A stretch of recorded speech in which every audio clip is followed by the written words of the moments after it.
All right, so no camera. All right, so really excited that we got a road win and a hard place to play, and really good timing for a bye. Sometimes they come at bad timing when you don't necessarily need them as much, but we're playing with a lot of injured players. That this will be very significant, and hopefully will help if we can get them back, help us all over, but especially defensively. So I thought that, like I tell the players, you want things to go perfect, but when they don't, other good things happen. Like I told them right after the game, I wish we would have closed it out on offense twice when we had the ball, and made some first downs and ran the clock out, but we didn't, and it put our defense in a situation there to have to win the game for us, which they did. So that was great to see, and a very significant special teams play and a 60-yard punt that was able to milk some time off too that they didn't field. So very pleased. We've got a lot of work to do, a lot of improvement to do, but to be 8-1 at the bye, with, if you would have said at the beginning of the year, with so many brand new players and the quarterback question, and obviously you'd love to be 9-0, but we lost a lot of people from last year, and there are a lot of questions coming in here with all the portal guys and how would they fit and all that. So again, we got a lot of work to do to improve, but record-wise, that's pretty good considering those things. Lane, if you will, just kind of what is this week like for y'all? With it being an open date this late in the season and everything, what's the process like to try to get these guys healthy?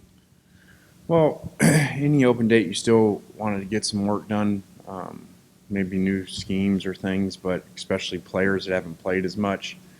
It's so late in the season, so there's more about getting guys healthy. There's more people that you got to do that, where if it's earlier in the year, you don't as much, and so there'll be a lot of players very, not in practice and in the training room and trying to get back because, and kind of like our common theme, unfortunately, every year, we're not rotating a lot on offense, especially in the skill or line, but especially skill, which, has resulted in some huge play counts, whatever, 82 or something for Mingo, I think, the other day.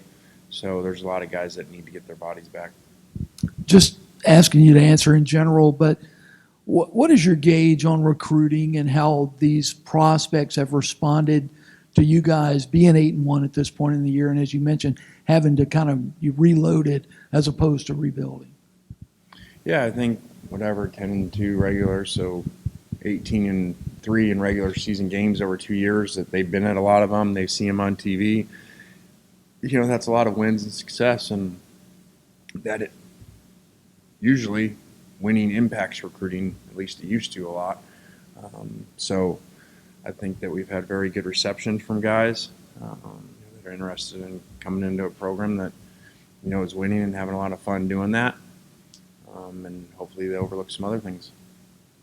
Kind of putting a bow on this, and forgot to ask you after the game Saturday, did you and Jimbo interact pregame or meet or talk? I mean, how was that, if y'all did?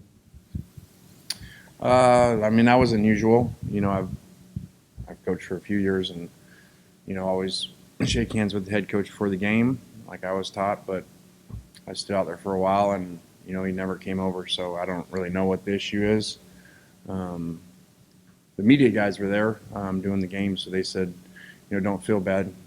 He blew them off, like the day before or something like that for their meeting. So it is what it is. So can't control other people. What does it say about where your field is going right now that a coach in your division, Brian Harsin, was let go less than 2 years into his tenure today? Yeah, we were in meetings, so I actually didn't know that. So, that's never, when you've been through something like that, you obviously have empathy for people, and it is what it is, a profession. I'm not complaining because the profession gets paid a lot of money and it's part of it. But, when everybody roots for everybody to get fired and, it's so great and everything, it's not that person. It's a ton of people besides his family, and a lot, especially because the staffs have increased now, where kids are uprooted from schools and all those things. So I understand why fans root for it. I get it all, but there's a very personal side to it. A lot of adults, kids that when something like that happens are going to be affected. Question from our readers here, but you've got a group of young linebackers on this team that they're not playing a lot, and I guess it's because they're not ready yet. But what have you seen out of them, and what kind of promise do guys like Willis and those guys hold?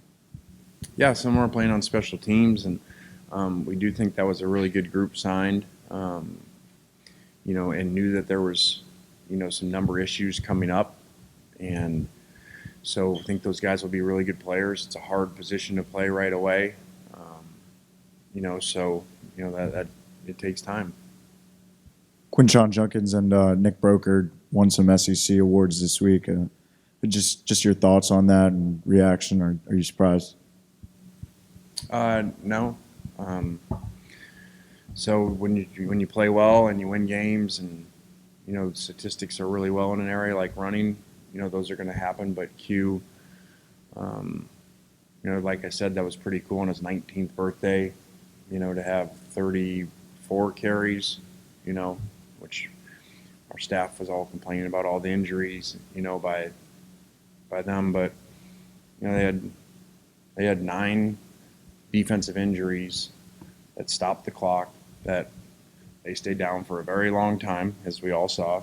It's not like they jumped right up. So obviously that's usually frustrating for us as a tempo, especially when 8 of the 9 return, a number of them the next play after sitting out of play. So I said, hey guys, let's look at the positive, what they did, and let Q rest.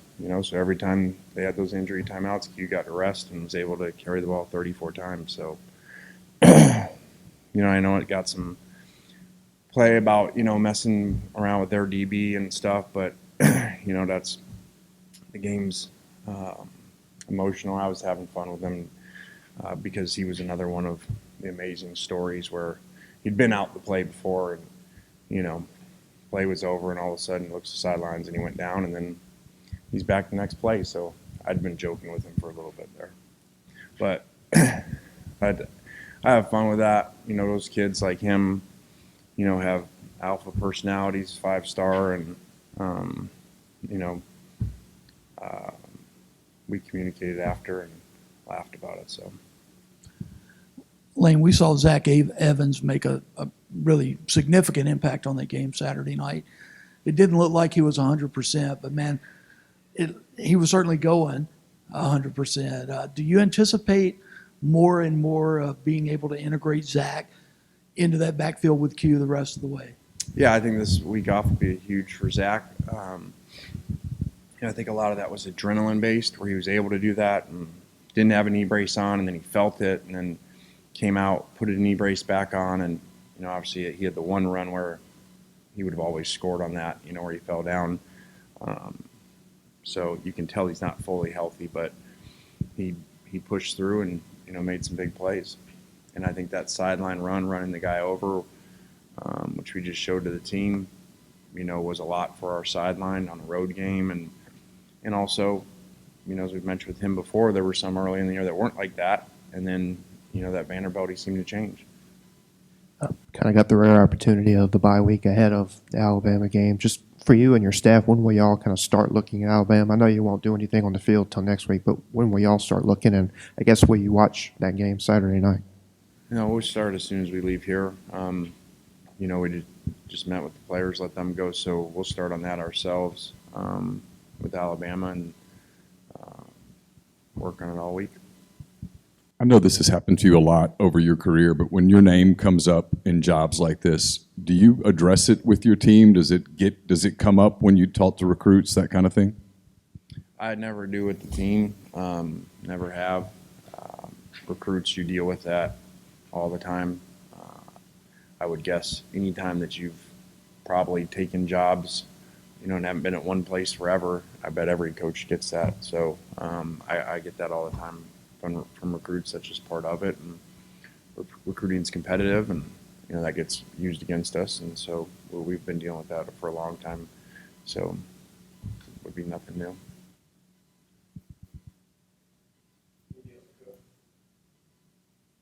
All right, guys. Have a good week.